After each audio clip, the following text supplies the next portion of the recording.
si Anden. Si Alvin ay pa-friend.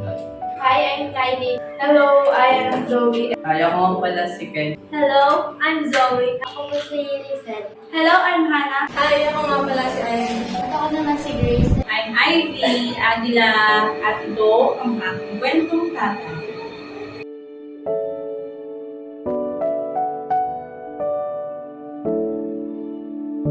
Si Bernard Palaganas. My dad's name is Sally Tang. Christopher Roy Adi. Pangalan ng tatay ko ay Pondo. Ang daddy ko ay si R.G. Red. Grace Owen. Ang tatay ko po ay si Pastor Genesis Rendon. Ang tatay ko ay si Papa 6'2". 6'2" pala. Ang naman si Papa Ganos. Si Dan. Favorite advice sa akin ng nanay ko, siguro yung ikaw lang yung makakapagtugon ng pag-aaral mo and ikaw lang ang mag-aahon sa kahirapan ng ating pamilya at magtapos ka ng pag-aaral. Siguro po yung yung mag-aral ng mabuti. Ay, ba't ko iiyak? I remember din na dati nandun kami nakatira sa lugar sa Unica, and then nalipat kami dito sa Mego kasi nawalan ka ng trabaho yung papa namin. Siya talaga yung sobrang, yung sabihin mo yung tatay, siya yung nagpo-provide ng lahat. Kahit na mahirap para sa kanya, I remember nagkasakit pa siya noon, nagtatrabaho pa rin siya. Hindi dati kasi nag-work ako sa Mandaluyong. Ngayon, ang pasok ko doon ay umaga. Tapos, maalis ako sa bahay ng mga 34, ganyan. Takot ako sa aso. Ngayon si Papa, lagi siya nag-aalok sa akin na, "David kita, ganyan." Ngayon ako, matigas ulo ko eh. Sabi ko, hindi kaya ko na to, ganun. Kaya ko na to. Tapos, dito ako dumadaan sa Magbok, ay madilim to, may mga aso-aso. Ngayon, nung ako mag-isa, may isang malaking aso, tapos natakot ako. Tapos, nung natakot ako, bumalik ulit ako sa bahay. Tapos, pagбalik ko sa bahay, tumatawa si Papa, sabi niya sa akin, sabi ko sa'yo, atid na kita eh. E di, ayun, ang ending, hinatid niya talaga ako doon. So, nakatawid ako mag-walk dahil sa kanya. So, ayun yung hindi ko malilimutan memories kay Papa kasi lagi ako nakakita ng aso. Takot ako doon. So, ayun.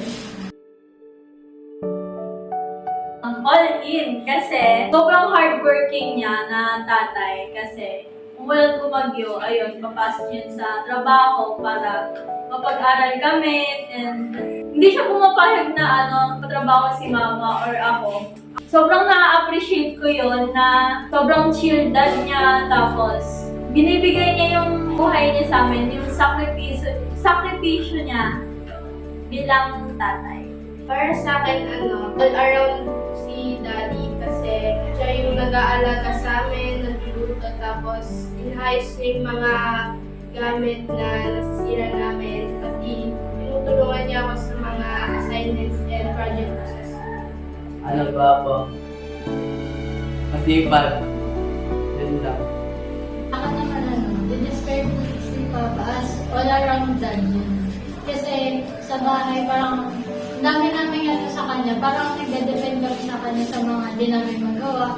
Like yung, sundo ako, tapos si mama. Tapos kapag may nasira sa bahay, si Papa agad yung tatawagin. Tapos sa mga pamangkin ko, sa apo niya, yung minsan siya yung nagbabantay, tapos go sila si Papa. Yung all around. Ang tatay ko po, isa po siyang mabuting ama. Siya po siyang mabait na ama sa aming mga kapatid. Ano siya sweet siya, tapos siya yung taga-discipline talaga kaya very loving father. Sa tingin ko naman po, syempre, isa siyang magiging responsable na ako. And nasasabi ko po yun kasi na-witness ko naman how he cares for me. And I know na magiging mabuti siyang ama at one thing for sure na ipapamahanan niya sa kanyang anak in the future yung pagkakaroon ng relasyon sa ating Panginoon. After school yun galing akong event, tapos sinundo ako kasi para, bonding. Tapos, dinala ako sa SM para ibalik yung sapatos si Carlo, papalitan. So, after nun, kumain kami.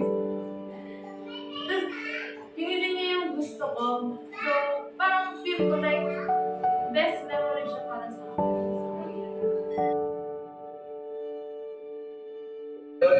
Papa, magbago ka na. Mahal na mahal ka namin. Wala kami sa posisyon namin ngayon. Hindi kumpilit sa hardships na ginawa mo. Na kahit may sakit ka, dahil doon nakapagtapos kami ng pag-aaral. Yung mga pangaral mo ay lagi pa rin namin aalala. Hi Dada, happy Father's Day and thank you for all your sacrifice and salamat dahil pinapasaya mo kami. Happy Father's Day and sana strong always. Yun lang. My Papa, happy Father's Day. I'm always here for you and kahit anong ka mangyari, you're the best dad na nakilala ko sa buong mundo. And kahit minsan naiinis ko sa'yo, pero mahal na mahal kita and thank you for your sacrifice to me and Mama na hindi ka nagsasama mag-work hard sa amin ni Mama and binibigay mo lahat ng gusto mo. To Daddy, thank you sa lahat na binigay mo na sacrifice sa amin nila, Mami. And kahit hindi tayo na masyadong close, kasi busy ka na sa work mo, still love ka nila. Mag-ingat siya palagi. Sana bigyan niya ako 100 araw-araw. Yan lang. Ipagpatuloy niya lang po yung mabubuting na ginagawa niya at saka po yung bigay po ng mga gandang salita po sa gamit ko. Ayun Dad, ayun happy Father's Day.